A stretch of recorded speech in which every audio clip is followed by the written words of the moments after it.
지난 몇 주 여러분 수고 많으셨습니다. 물론 아직 마음적으로는 다 아직 안정권에 이르지 못했겠지만 그래도 저는 이 모든 것에 위로와 수고에 여러분과 함께 하고 싶습니다. 그리고 모든 것을 하나님의 은혜라고 여겨집니다. 우리만 봤을 때는 알지 못하지만 세계에서 지금까지 소위 선진국이라고 하는 미국과 유럽 나라를 보았을 때 우리가 한 2, 3주 만에 거의 100명에 육박한 확진자까지 늘었었잖아요, 광주가. 지금 거의 제로. 어제 한 명은 자가 격리자용에 나왔다고 하니 이것은 사실은 세계 어느 나라에도 없는 기적 같은 일이라고 생각됩니다. 그것은 하나님께서 하시는 일이라고 믿고 또 특별히 우리나라와 우리 국민들이 열심히 뭔가 수고하고 애쓴 결과라고 생각이 되어집니다. 우리 주님의 은총과 평화가 여러분과 함께 하시기를 바랍니다. 하나님이 우리를 만드실 때는요, 일반 피조물과는 다르게 만드셨습니다.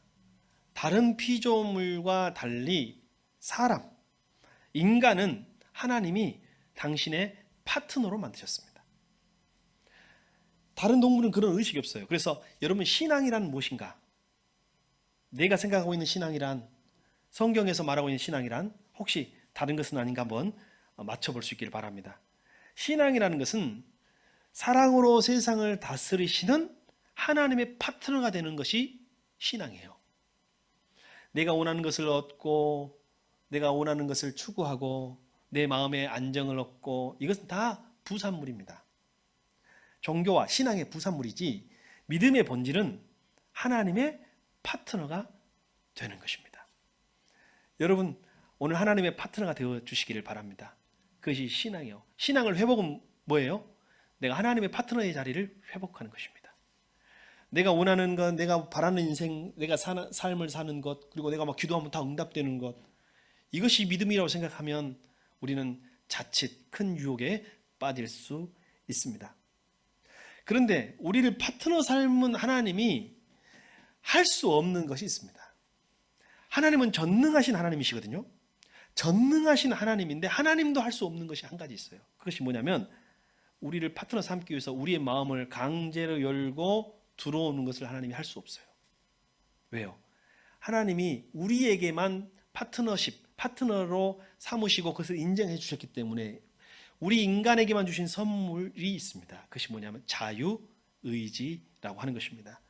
하나님은 여러분을 파트너 삼고 그 증거로 자유의지를 주셨기 때문에 여러분은 이것은 상호간에 하나님의 초청에 여러분이 마음문을 열고 그분을 모셔드릴 때 그것이 그분의 파트너가 되는 유일한 방법이라는 것을 잊지 말아주시기 바랍니다. 그래서 여러분, 하나님은 우리가 잘못된 길을 갈 때 늘 경고하십니다. 우리가 파트너의 자리에서 떠나려고 할 때 경고하십니다. 가인이 아벨에 대한 분한 마음을 품고 낯빛이 변했다고 성경에 말하고 있습니다. 하나님은 그에게 이렇게 경고하십니다. 자, 성경 한번 보여주세요. 창세기 4장 7절 하반절입니다. 시작.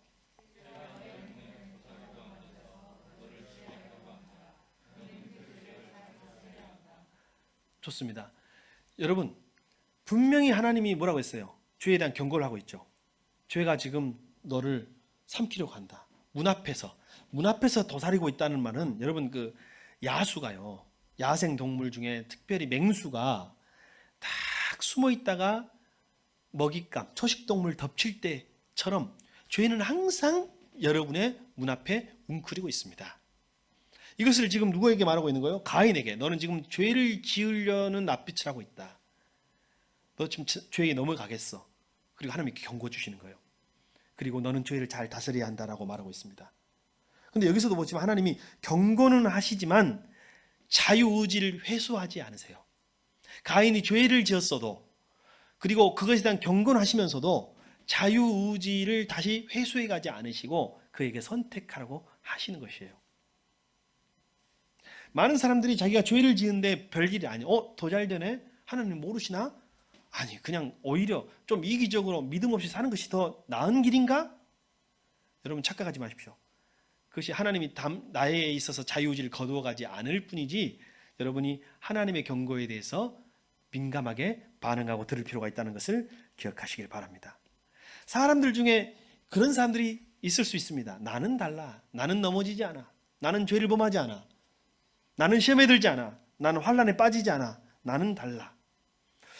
글쎄요, 저도 그런 모습이 있었던 것 같습니다. 물론 지금도 있을 수 있습니다. 그러나 저는 생각은요, 제가 수없이 넘어지는 사람들을 바라보면서, 우리가 수없이 존경했던 분들, 수없이 인정했던 분들, 마음속에 대안이라고, 시대의 대안이라고 생각했던 정치가, 시대의 대안이라고 생각했던 종교 지도자들이 넘어질 때에, 야, 나도 넘어질 수 있겠구나 라는 생각을 하게 된다는 것입니다. 그러면 여러분, 중요한 게 뭔가요? 우리 그리스도의 능력은요, 죄를 짓지 않는 능력이 아니라 죄를 지었을 때 회개하는 능력입니다. 여러분에게 회개하는 능력이 있기를 바랍니다. 하나님의 은혜를 붙들 수 있는 능력이 있기를 바랍니다. 죄는 저를 삼키려고 늘 웅크리고 있습니다. 우리 모두 다 죄의 먹잇감이 될 수 있어요. 그리고 그때마다 넘어지게 된다면, 넘어질 때는 우리는 그 자리를 딛고 일어나야 합니다. 은혜로. 그리고 다시 일어나서 방향을 바로 잡아야 돼요. 어딘가, 주님이 계신 곳이 어딘가. 넘어진 다음에 비틀거리며 아무 데나 가면 안 돼요. 낭떠러지요. 세상이에요. 넘어진 다음에 일어나서 바로 우리는 어디를 잡아야 돼? 방향을 잡아야 됩니다. 천성이 어디인가? 푯대는 어디인가? 십자가는 어디인가? 우리 주님은 어디 계시는 것인가를 알고 그것을 향하여 나아가는 것이 믿음입니다. 그러나 우리는 하나 명심해야 할 것이 있습니다. 여러분, 그런 표현을 요즘 많이 쓰더라고요. 저는 지극히 동조하고 동감합니다.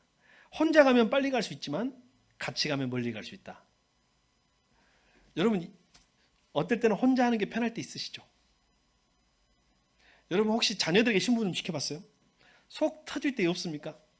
아이고, 차라리 내가 하는 게 낫다. 물론 그 말도 맞습니다. 여러분, 저도 뭔가를 할 때 아이고, 나 혼자 한 게 속도 편하고 빨리도 하고 그냥 빨리 끝내버리고 말지라고 생각했습니다. 목회도 그럴 때가 많아요. 아이고, 차라리 우리 성도들이 할 때까지 언제 기다려. 내가 하고 말지.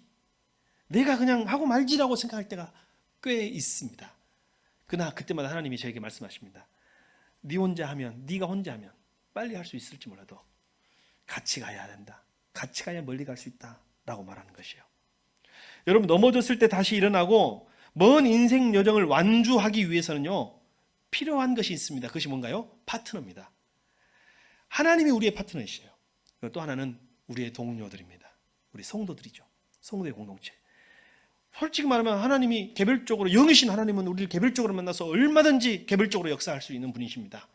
근데 우리를 교회, 코이노니아로 부르셨습니다. 여러분, 우리의 뇌, 우리의 모든 몸, 신체, 세포 하나하나는 뉴런이라는 신경조직으로 연결되어 있습니다. 그것을 통해서 감각, 고통, 아픔, 즐거움, 생각을 공유합니다. 만약에 우리가 그것이 끊어지고 연결되지 않았다면 우리는 생명으로서의 어떤 삶을 영유해 가지 못할 것입니다. 교인들의 사귐, 곧 코이노니아는 이러한 신경망의 회로와 같다는 거예요. 바울이 이와 같은 일을 했습니다. 바울은 가는 곳마다 교회를 세웠어요. 그리고 교회를 세우고 그 교회 안에 가정으로서의 교회를 만듭니다. 하우스 처치를 만들어요. 그리고 나서 또 옮깁니다. 그리고 또 교회를 세워요. 그리고 그 교회와 교회를 연결시켜요. 오늘 우리가 읽은 데살로니가서는 바울이 최초로 쓴 서신서이며 신약 성경 중에 가장 먼저 기록된, 그래서 원초적이고 본래의 초대교회를 가장 잘 보여주고 있는 기록물이라고 할 수가 있습니다. 오늘 바울은 데살로니가 교회에 있지 않습니다. 그 지역에 있지 않아요. 다른 지역으로 왔어요. 그러나 네트워크, 신경조직, 코이노니아로 연결되어 있어요. 왜냐하면 여러분, 이 데살로니가 교회는요, 굉장히 바울에게는 아픈 손가락에 해당되는 교회입니다. 여러분, 데살로니가 교회는요, 바울이 굉장히 처음 가서 애를 썼던 곳이에요. 바울이 처음에 데살로니가 지역에 도착했을 때 바울은 처음 초기에는요, 그리스도인과 유대인에 대한 구별이 그렇게 없었어요. 다 하나님의 백성으로서 그리스도를 알게 된다고 생각했어요. 그래서 바울은 처음 선교할 때는 항상 유대인에게 복음을 전했습니다. 그리고 유대인의 회당에 가서 복음을 전했어요. 데살로니가에 도착해서 데살로니가에 있는 유대인 공동체인 회당에 가서 말씀을 전합니다. 그 유대인들의 특징이요, 말씀을 한 사람이 전하고 나중에 막 열띤 토론을 하는 그런 문화예요. 그래서 3주 동안 3주를 머물며 그 회당에서 말씀도 전하고 열띤 토론을 하게 됩니다. 그리고 그 중에 일부가 그리스도를 받아들이게 됩니다. 그리고 그 중에 일부 유대인이 그리스도를 받아들일 뿐만 아니라 성경에 보면 경건한 그리스도인, 경건한 이방인, 이런 표현이 나와요. 성경에 보면. 여러분, 경건한 이방인이라는 것이 모순처럼 느껴지죠. 어떤 것이 경건한 사람들일까요? 경건한 그리스도인, 경건한 이방인. 바로 이방인이지만 유대교로 개종한 사람들을 가리킬 때 그렇게 불러요. 고넬료 같은 사람들입니다. 고넬료는 로마의 군인이었으나 경건한 사람이었어요. 그러니 유대교에 대해서 알고 성경에 대해서 알고 기도했던 사람이잖아요. 그가 베드로를 통해서 복음을 받습니다. 오늘 데살로니가에서 무슨 일이 있었냐면 바울이 3주를 머물며 말씀을 가르쳤고 예수 그리스도에 대하여 가르치고 그 중에 일부, 회당장을 비롯한 일부가 바울에게 복음을 받아들입니다. 그리고 경건한 그리스인들, 경건한 데살로니가인들 중에 일부가 또 바울에게 와서 마음을 열게 됩니다. 그냥 명심하십시오. 여기서 중요한 일이 있습니다. 경건한 그리스인이라는 것이 유대 사회에서는 굉장히 중요한 사람들이었어요. 왜냐하면 유대인과 그리스인들 사이에 여러분 뭔가 문화적 간격과 갭이 있을 거 아니에요. 그 경건한 그리스도인들이 그 간격을 메꿔주는 역할을 했기 때문에 아주 소중하게 여기는 사람들이었어요. 유대인들이. 근데 그들을 배신하고 어디로 간 것처럼 보인 거예요? 바울에게로 간 것처럼 보이니 그때부터 유대인들이 결집해서 바울을, 그리고 바울 일행을, 사도들을 핍박하기 시작합니다. 어느 정도였냐면요, 다 모여가지고 핍박을 하는데 테러해가지고 죽이려고 했습니다. 아주 무서운 핍박이 일어납니다. 그런데 그것을 눈치챈 바울이, 그리고 그 일행이, 그 성도들, 데살로니가 교회에서 예수님을 알게 된 성도들이 여기는 우리가 알아서 할 테니 이곳을 빨리 떠나십시오 라고 요청을 해요. 그래서 급하게 그곳을 떠납니다. 그러니까 최 몇 달 머물지 않는 교회가 데살로니가 교회인 거예요. 바울이. 목회자가 없어요. 처음에 회당에서 몇 주 듣고 몇 번 모이고 설교 듣고 그다음에 성경 공부하고 교제했던 것이 전부인 거예요. 자, 그러면 바울의 마음은 어떨까요? 나중에 베레아로 가고 아덴으로 가고 그리고 고린도에 갔을 때 계속 뭐가 생각나요? 아직 덜 뗀 데살로니가 성도들이 계속 생각나는 것입니다. 그리고 오늘 그들에게 편지를 보내고 있는 것입니다. 그들에게 이야기하는 거예요. 데살로니가 교회 성도들이 두 가지의 큰 시련 앞에 있어요. 하나는 뭐냐면 핍박입니다. 핍박. 죽이겠다는 거예요. 예수 믿으면 죽이겠다는 것입니다. 그리고 또 하나는 유혹이라고 있어요. 세상의 유혹, 우상의 유혹. 그 얼마나 유혹거리가 많아요. 이 그리스 지역에 많은 우상들이 있었고 많은 음란의 유혹이 있었고 세속의 유혹이 있었어요. 세상에 아주 즐거운 유의가 있었어요. 이 두 가지 시험으로부터 그들을 건져내기 위해서 오늘 편지를 쓰고 있는 것이라고 할 수가 있습니다. 바울의 사역입니다. 자, 바울이 떠나자 바울을 잡으려고 했던 유대인들이 그 대신 야손이라고 하는 대표를 잡아요. 교회의 대표. 그를 잡아가지고 이 관계 당국에 고발을 하고 그 기소 내용이 무엇이냐면요. 자, 세상을 소란하게 한 그 사람들이 여기에도 나타났습니다. 라고 세상을 소란하게 한 죄 명으로 그리스도인들을, 데살로니가 성도들을 세상 당국에 고발합니다. 세상을 소란하게 한 죄. 시작. 다시 말하면 처음 그리스도인이라는 말은 안디옥 교회에서 얻은 별명이잖아요. 예수쟁이들, 입만 열면 예수 그리스도 하는 사람들, 제정신이 아닌 사람들, 그리스도를 왕으로 믿는 사람들 라는 비하가 포함됐지만 그 이름이 무엇이 됐어요? 우리의 영광스러운 이름이 된 것처럼 데살로니가에서의 그리스도인의 별명은 세상을 소란스럽게 하는 자들이에요. 그들이 얻은 이름은 세상을 소란스럽게 하는 자들. 어떤 의미로 세상을 소란스럽게 했을까요? 제가 과거에 얼마 전에 저의 성향, 정치적인 사회적인 어떤 성향, 이 사람이 진보인가, 보수인가, 중도인가를 알아보는 설문조사가 있었습니다. 네, 궁금했습니다. 저는 저에 대해서 되게 궁금했어요. 여러분이 진보라고 생각한다. 손 한번 들어보세요. 손. 예. 나는 보수라고 생각한다. 손. 예, 보수. 정치적으로 물어보는 거예요. 정치적으로. 그 다음에 나는 중도라고 생각한다. 손. 나는 손 안 들었다. 그 뭐예요?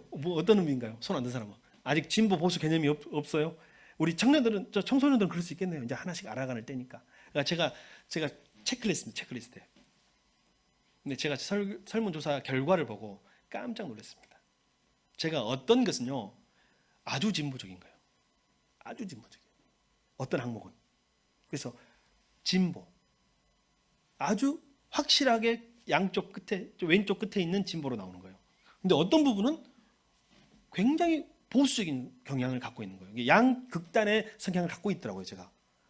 결과는 뭘로 나왔을까요? 그래서 중도 이렇게 나왔어요. 그래서 내가 중도인가? 라고 생각했는데 내가 어떤 것은 개혁에 대한 열정과 의지는 굉장히 강하구나. 그러나 지켜야 된다, 소중하고 지켜야 된다는 본질에 대한 것은 지켜야 된다는 생각이 굉장히 강하구나라는 생각을 제가 했어요. 그러면서 제가 오늘 세상을 소란케 하는 자라는 뜻이 무엇인가를 생각해 봤습니다. 당시에는요 로마의 황제가 세상을 지배하는 시대입니다.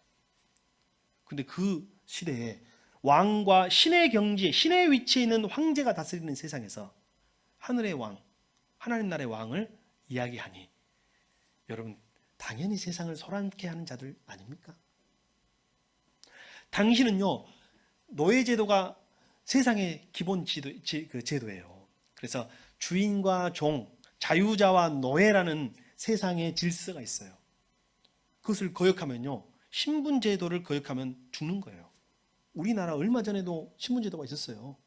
근데 그곳에서 종을 향하여 형제님, 자매님이라고 부르도록 하는 그리스도인들은 세상의 질서를 어지럽히고 신분제도를 어지럽히는 세상을 소동케 하고 소란케 하는 자들이 맞음에 틀림이 없죠. 그것뿐이겠습니까? 피부 색깔에 의해서 세상을 판단하는 세상. 흰색이냐, 검은색이냐, 아니면 갈색이냐.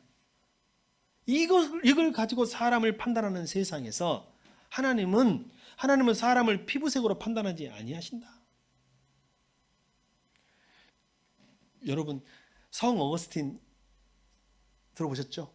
이름 들어보셨죠? 아우구스티누스라고 합니다. 성 아우구스티누스.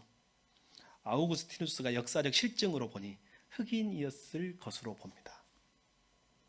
사람들이 깜짝 놀라요. 그는 북아프리카 사람이에요. 북아프리카는 옛날 지중해 문명권으로 백인들도 많이 진짜 살았던 곳이에요. 잘은 모르지만 요즘에는 그렇게 보는 관점도 있어요. 그래서 교회 안에서 이 피부색이라는 것이 무시되었던 거예요. 세상의 질서를 여러분 해치고 새로운 하늘의 질서를 세우는 사람들이니 당연히 세상을 소란케 하는 사람들이라는 이름을 들었음에 틀림이 없습니다. 요즘 코로나 때문에 인종 문제가 얼마나 다시 시끄러졌습니까? 여러분 생각에 마스크 쓰는 게 맞아요? 안 쓰는 게 맞아요? 요즘 그렇죠. 근데 마스크 쓰면 얻어맞는 나라가 있대요. 마스크를 쓴다고 해서 동양인을 핍박하고 세상에. 지금은 시간이 지나니까 누가 옳은지 이제 판정됐죠. 그들도 다시 쓰자고 하고 있습니다.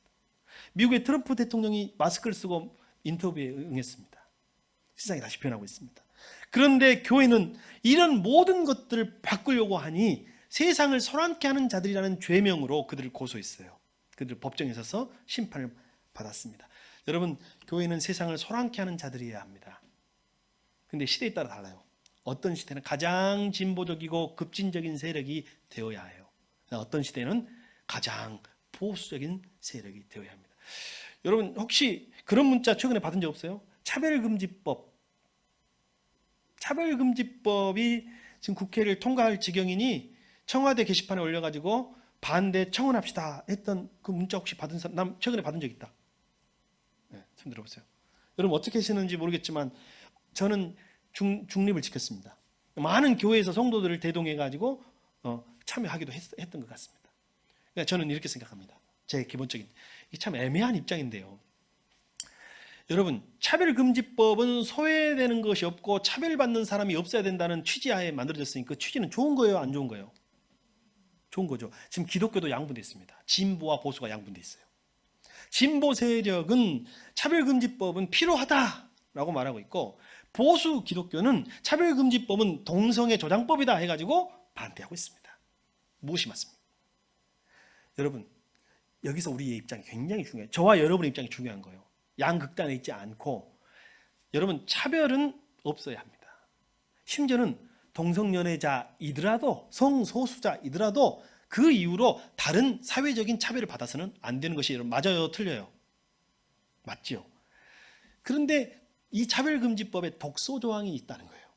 또 그것은 우리가 아니 이야기할 수가 없다. 독소 조항이 뭐예요? 제가 미국에서 예배당에서, 어떤 예배당에서, 뉴욕의 큰 예배당에서 예배를 한번 드린 적이 있습니다. 제가 영어가 뭐 다 능통하지 않으니까 알아먹고 못 알아먹고 눈치 보고 이렇게 있는데, 목사님하고 가운데 성도가 일어나가지고 예배 시간에 삿대질하며 싸웠습니다. 우리 한국에서는 좀 이해하기 힘든 이야기죠. 물론 이제 아주 문제 교회에서는 뭐 그런 교회도 분쟁이 있을 수 있지만, 자꾸 잘 이렇게 들어보고 종합예배 보니 어떤 내용이냐면, 목사님이 성경에는 동성연애 하지 말라겠다고 그 말을 설교 시간에 했어요. 그러니까 그 사람이 그것에 대해서 일어나가지고 차별금지법에 걸린다고, 막 목사님이 차별적인 발언을 했다고 막 싸우는 거예요. 그래서 막 신고하겠다고, 고소하겠다고 하고 막 교회가 시끄러워졌습니다, 예배 시간에. 그래서 목사님이 어떻게 하셨냐면, 저는 성경에 있는 것을 말했을 뿐입니다. 그리고 더 이야기가 필요하면 끝나고 다시 만나서 이야기합시다 하면서 이야기를 했던 적이 있어요. 이제 우리 사회도 국회에서 이미 차별금지법은 어느 정도 통과됐습니다. 근데 조율 과정이 필요할 것 같아요, 안 필요할 것 같아요? 그러니까 성경에 있는 내용은 말할 수 있어야 돼요, 없어야 돼요? 목회자가 설교할 수 있어야 돼요, 없어야 돼요? 성도들도 그것에 대해서 성경에 있는 내용은 알아야 돼요, 몰라야 돼요? 내 자식에게 가르칠 수 있어야 돼요, 없어야 돼요? 근데 그것까지도 그 많은 법이라면 그건 독소조항이 될 수 있다는 거예요. 차별금지법 자체를 방지하는, 우리는 반감을 갖고 반대하는 것이 아니라 그 취지는 존중받아야 하지만, 그 안에 있는 독소조항이 또 너무 커서 지금 영국이나 외국에서는 그것에 대한 많은 후회가 있다, 후회가. 그리고 많은 재논의가 이루어져 있다는 것이에요. 자, 다시 말씀드립니다. 우리는 세상을 소란케 하는 자여야 마땅합니다. 세상이 죄악으로 물들어갈 때는 가장 도덕적인, 가정을 파괴하고 가정이 깨지고 그것을 조장하는 쪽으로 갈 때는 가정을 지키고 사수하는. 그러나 반대로 인권 문제에 있어서, 그리고 세상을 개혁하는 데 있어서는 가장 진보적인 사람들이 될 수 있어야 한다는 것이에요. 여러분, 근데 이도 저도 아닌 그리스도인을 뭐라고 하는지 아세요? 맛 잃은 소금이라고 하는 것입니다. 여러분, 우리 한국교회가, 우리 새순교회가 세상에서 맛 있는 그리스도인이 됩시다. 여러분이 있는 곳에서, 여러분, 제가 말하는 트러블 메이커가 되란 말 결코 아닙니다. 어디 가서 여러분이 쌈떡이 돼가지고, 우리가 가지고 다 싸움하고 뭐 문제를 일으키는 트러블 메이커가 되란 말이 결코 아닙니다. 질서를 지키십시오. 권위를 지키십시오. 권위를 인정하는 것이 능력이 될 때가 있어요. 어떤 사람은 권위를 부족하는 것이 자기 실력이라고 생각하는데 그렇지 않습니다. 권위를 인정하십시오. 직장에서 상사의 권위를 인정하십시오. 학교에서 선생님의 권위를 인정하십시오. 가정에서 부모님의 권위를 인정하십시오. 제가 말씀드리는 것은 세상을 소란케 하라는 자는 트러블 메이커를 말하는 것이 결코 아니라 본질적 가치를 위하여 하나님 나라 가치를 심을 수 있는 사람이 되어야 한다는 것을 믿습니다. 자, 여러분, 우리가 여기서 알아야 할 것이 있습니다. 우리가 생각해 봐야 할 것이 있어요. 데살로니가 교회의 성도들은 큰 시련이 있었어요. 시험이 있었어요. 하나는 물리적인 핍박이에요. 그리고 또 하나는 유혹입니다. 여러분, 예수 믿으면 죽여 하는 물리적 핍박과 여러분 세상에 물처럼 스며드는 유혹 사이에 어려운 것이 뭔가요? 이기기 힘든 게 뭐예요? 자, 나는 핍박을 견디기 힘들 것 같다. 나 죽인다고 하면 어쩔까? 나는 그런 물리적인 핍박이 힘들다. 손. 나는 유혹이 더 힘들 것 같다. 손 들으십시오. 유혹이 많네요, 생각보다. 사탄이 그걸 너무 잘 알아요. 요새는 죽인단 말 안 해, 사탄이. 그래서 어떻게 해요? 세상의 달콤함으로 유혹해요. 데살로니가 교회의 성도들은 두 가지 유혹이 있었어요. 하나는 뭐예요? 세상의 핍박이에요. 믿으면 죽어. 믿으면 우리 유대인 공동체에서 출교. 너의 기득권, 세상의 사회적인 끝, 사업 너 못할 수도 있어. 심지어는 우리가 테러할 거야. 물리적인 유혹이 있었어요. 핍박이었어요. 그것도 힘들었지만 바울이 경계하는 것 중에 하나가 뭐냐면 세상의 유혹이었습니다. 그리스도인의 정체성을 잃어버리고 세상을 따라 살아가는 것, 세상의 즐거움을 따라 살아가는 것, 세상의 우상을 따라 살아가는 것, 세상의 문화를 따라 살아가는 것, 이것이 바울이 경계하고 있는 것입니다. 자, 이번 주에 제가 한 몇 주 동안 전화를 많이 받았거든요. 다른 지역 목회자님들, 다른 지역의 동료 목회자님들에게 전화를 많이 받았습니다. 위문전화 있잖아요. 위문전화. 광주가 지금 좀 시끄럽다는데 이 목사님 어떠십니까? 이 목사님 교회는 평안하십니까? 라는 위문전화를 많이 받았습니다. 그래서 제가 괜찮다고 또 하고 힘도 받고 서로 통화를 했는데 제 마음속에 광주 지역에서 저랑 연락을 최근에 하지 않았던 목회자가 하나 생각났습니다. 조금 불편한 마음이 있어서 제가 연락을 안 했거든요. 그래도 안부를 한번 묻고 싶었어요. 최근에 어떤가 싶어 전화를 했습니다. 그래서 제가 전화를 해서 이렇게 말했습니다. 아니, 코로나 때문에 통 바빠서 코로나 때문에 못 만났는데 코로나 끝나고 한번 만날까? 친구가 제가 그렇게 이야기했어요. 그랬더니 뭐라고 한지 아세요? 우리가 코로나 때문에 못 만났나? 바빠서 못 만났지? 뼈를 때리는 거예요. 뼈를. 여러분 코로나 때문에 못 만난 사람 있어요? 만날 사람 다 만나죠? 그 친구가 우리가 코로나 때문에 못 만났어? 바빠서 못 만났지? 나 밤에는 시간이 있어. 뼈를 때리는 거예요. 그래서 괜히 우리 한국 사람들이 밥 한번 먹자고 하는 그 거짓말처럼 나의 거짓말이 들통을 났습니다. 근데 그 다음부터 제 고뇌가 시작됩니다. 그 친구가 이렇게 말하는 거예요. 우리 교회는 지금까지 한 번도 방송 예배 드린 적 없고 현장 예배만 드렸어요. 우리 교회는 계속 구역 모임, 목장 모임 다 하고 있어. 우리 교회는 밥도 계속 먹고 있어. 우리 교회는 더 부흥했어. 방송 예배 드린다고 자기 교회 안 간 성도들이 우리 교회 와서 예배 드리고 있어. 이번에 어느 한 구역인가 목장은 잘해가지고 제주도로 전부 다 여행 보냈어. 다음 주 7월 마지막 주는 교육자 수련회 제주도로 또 갈 거야.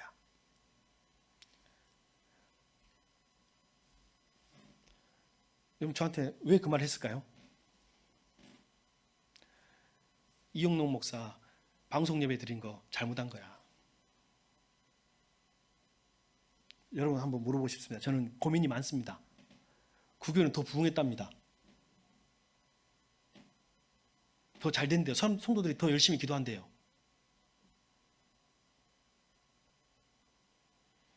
그 목사님이 맞아요? 제가 맞아요? 아니 여러분 왜냐면 제가 뭐 묻고 싶은 거예요. 여러분이 그래도 뭐라 말해줘야 내가 힘이 나지. 힘 빠질까 봐서. 예? 여러분 제가 맞는 거예요? 그 목사님 맞는 것 같아요? 제가 맞아요? 여러분이 그렇게 말하니까 좀 힘이 좀 났습니다. 힘이 납니다. 과연 결과는 모르는 거예요. 그러나 오늘 성경 말씀에서 우리는 그 결과를 찾을 수 있습니다. 바울이 잘했는지 못했는지. 자, 성경 말씀 찾겠습니다. 데살로니가전서 2장 19절, 20절 같이 여러분이 한번 읽어주시면 감사하겠습니다. 시작.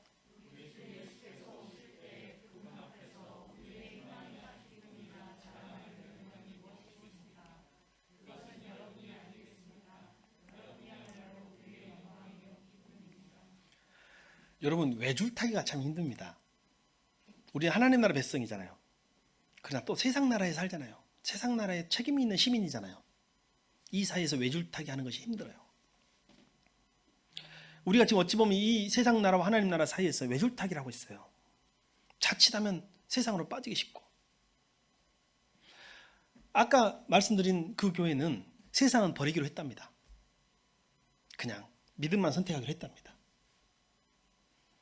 신가는 편하겠습니다. 고민할 필요 없으니까요. 그리고 자기들이 생각하는 결과론적으로는 현재로서는 좋답니다. 왜 저의 마음속에도 그런 고뇌가, 목회자로서의 고뇌가 없겠습니까? 근데 여러분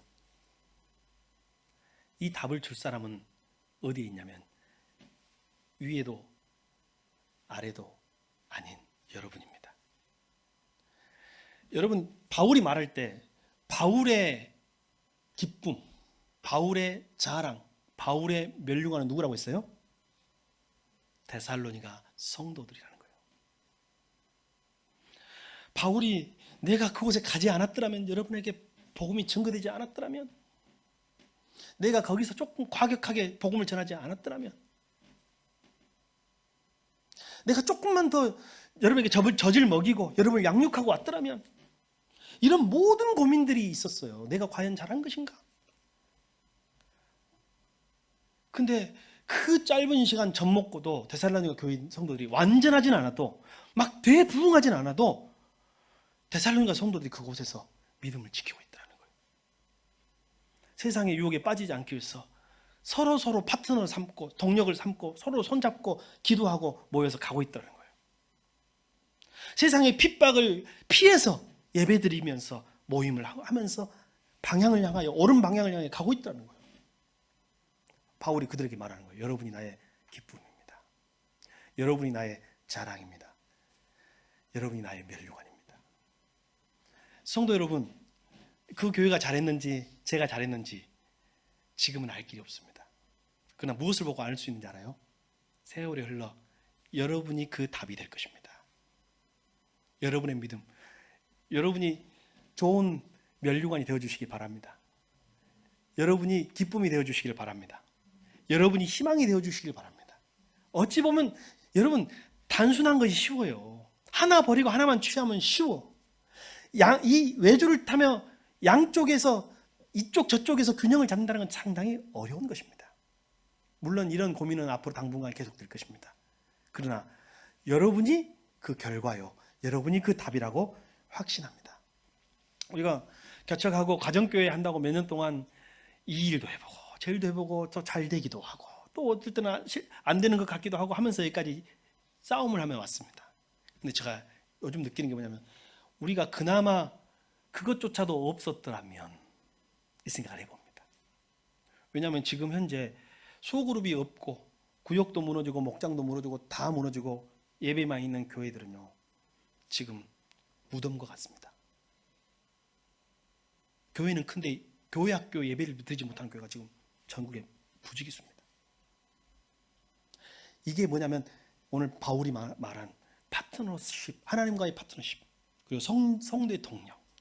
비록 우리가 지신하고 지난하게 과거에 싸우고 전쟁하다시피 해서 목장을 하니 뭐가 오르니 그러니 하면서 여기까지 왔지만, 그나마 그것이 저와 여러분을 버티고 있는, 제가 보니 오늘 3분의 1은 방송으로 예배드리는 것 같습니다. 그분들 포함해서 하나님께서 여러분을 하나님의, 우리 새순교회의 기쁨이자 멸류관으로 사용하실 줄 믿습니다. 자, 오늘 마지막으로 한번 살펴볼 것이 있습니다. 하나님 나라와 그의 의를 구하는데 하나님이 특별히 데살로니가 교회 성도들을 위해서 파송한 사람이 있습니다. 그 사람 이름이 뭐냐? 오늘 본문에 보니 디모데입니다.